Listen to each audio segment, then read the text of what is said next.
क्या आपने कभी अकेले बैठकर ये सोचा है, मैं गरीब क्यों हूं? इतनी मेहनत करने के बावजूद, इतनी कोशिशों के बाद भी कभी स्थिरता नहीं आती, कभी शांति नहीं मिलती, कभी संतोष नहीं होता। अब रुकिए और खुद से एक सवाल पूछिए, क्या मैं सच में परमेश्वर के राज्य को ढूंढ रहा हूं या मैं बस अपनी जरूरतों के पीछे भाग रहा हूं? क्या हो अगर आपकी गरीबी का असली कारण यह हो कि आपने परमेश्वर के राज्य को खोजा ही नहीं? चलिए देखते हैं बाइबल क्या कहती है। मत्ती 6:33। इसलिए पहले तुम उसे राज्य और धर्म की खोज करो तो ये सब वस्तुएं भी तुम्हें मिल जाएंगी। यह वचन परमेश्वर की प्राथमिकता को स्पष्ट करता है। वह कहता है, मुझे पहले खोजो, बाकी सब तुम्हें मैं खुद दूंगा। लेकिन हम क्या कर रहे हैं? हम बाकी सब खोज रहे हैं पर परमेश्वर को नहीं। क्या आप परमेश्वर के राज्य को ढूंढ रहे हैं या आपने अपने मन की योजना को राज्य समझ लिया है? राज्य का मतलब है उसके अधीन चलना, उसके नियमों को मानना, उसकी इच्छा को सर्वोच्च रखना। अगर ये चीजें आपके जीवन में नहीं हैं, तो आप राज्य को नहीं, सिर्फ आराम को खोज रहे हैं। लूका 12:29-31। और तुम इस बात की खोज में न रहो कि क्या खाएंगे और क्या पिएंगे, और न संदेह करो, क्योंकि संसार की जातियां इन सब वस्तुओं की खोज में रहती हैं, और तुम्हारा पिता जानता है कि तुम्हें इन वस्तुओं की आवश्यकता है। परंतु उसके राज्य की खोज में रहो तो ये वस्तुएं भी तुम्हें मिल जाएंगी।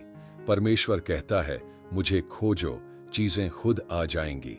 पर दुनिया कहती है, चीजें जुटाओ, शांति खुद आ जाएगी। सच ये है कि दुनिया धोखा देती है, पर परमेश्वर कभी नहीं। गरीबी सिर्फ धन की कमी नहीं है, वो विश्वास की कमी है, राज्य की समझ की कमी है। होशे 4:6। मेरे ज्ञान के न होने से मेरी प्रजा नाश हो गई।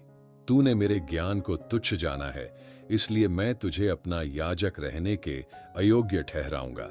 और इसलिए कि तूने अपने परमेश्वर की व्यवस्था को तज दिया है, मैं भी तेरे लड़के बालों को छोड़ दूंगा।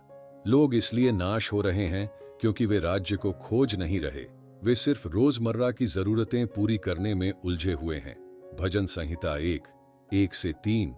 क्या ही धन्य है वह पुरुष जो दुष्टों की युक्ति पर नहीं चलता और न पापियों के मार्ग में खड़ा होता और न ठट्ठा करने वालों की मंडली में बैठता है, परंतु वह तो यहोवा की व्यवस्था से प्रसन्न रहता और उसकी व्यवस्था पर रात दिन ध्यान करता रहता है।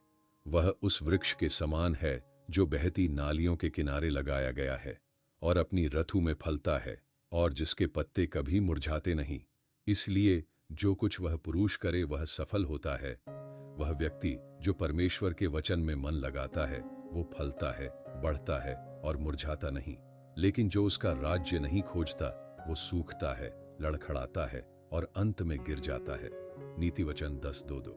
धन यहोवा की आशीष ही से मिलता है और वह उसके साथ दुफाट नहीं मिलाता। परमेश्वर के राज्य से जुड़ने का मतलब है ऐसी आशीष जो चिंता और दुख के बिना आती है। यशायाह 55:6। जब तक यहोवा मिल सकता है तब तक उसकी खोज में रहो, जब तक वह निकट है तब तक उसे पुकारो। इसका मतलब है राज्य हमेशा उपलब्ध नहीं रहेगा, आपको आज अभी इसे ढूंढना है। राज्य को खोजने के 3 सरल कदम। 1. हर दिन वचन पढ़ो, राज्य की रीति समझो। 2. प्रार्थना में ईमानदारी रखो, अपना नहीं उसकी इच्छा मांगो। 3. राज्य के कार्य में लगो, प्रेम, सेवा, सत्य और क्षमा से। आपका आज का जीवन आपके कल के निर्णयों का फल है। अगर आप आज परमेश्वर के राज्य को खोजेंगे तो वह वादा करता है ये सब वस्तुएं तुम्हें मिल जाएंगी। मत्ती 6:33। अब यह मत पूछो मैं गरीब क्यों हूं, बल्कि खुद से पूछो, क्या मैं परमेश्वर के राज्य को सच में ढूंढ रहा हूं? अगर जवाब नहीं है तो आज ही झुक जाओ। देर करने से नुकसान सिर्फ तुम्हारा होगा। राज्य तुम्हारा इंतजार कर रहा है, लेकिन क्या तुम तैयार हो उसे पहले रखने के लिए?